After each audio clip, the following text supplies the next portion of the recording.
In the video you're about to see, a man named Eugene Nims, born in 1866, will tell you about his experiences during the late 1800s in the area now known as Oklahoma State.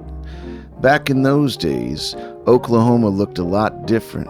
For example, here's a map from 1869. It was all American Indian Territory back then, and by 1892, the land was divided between the Indian lands and the American Settlement Territory. Back then, the government would occasionally open up territories for settlement through what were called land rushes, or land runs, and there were two major ones in the Oklahoma Territory, the land run of 1889 and 1893. Up to 160 acres of land were given to each qualifying citizen, thanks to the Homestead Act of 1862. The deal was, you had to live on the land for 5 years, improve it and cultivate it, and you couldn't leave the land for more than 6 months at a time, otherwise you had to give it back to the government.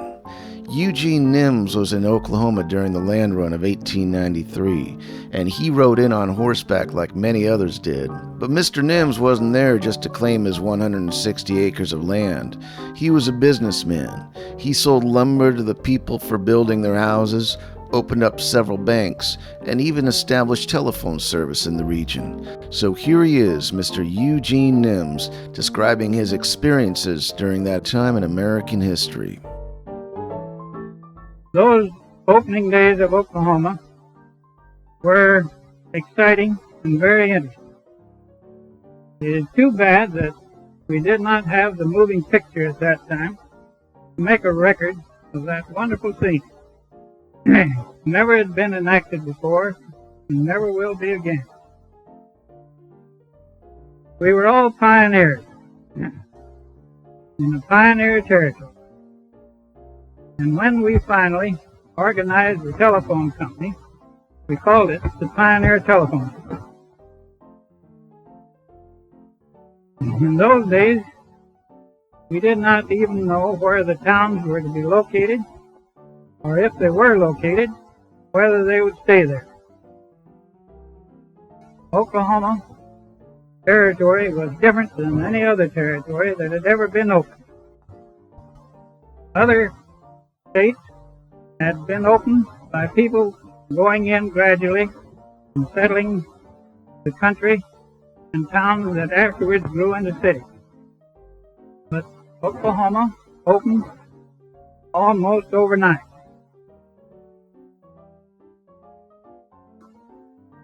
It was necessary, as Mr. Thayer said, for us to have telephone service. The towns were, most of them, located inland. We're not but a few on the railroads, and we had no communication except by horseback, and sometimes it took days to reach even the places that we were doing the most business with. A few of us got together and organized a company and built a toll line between two of these points.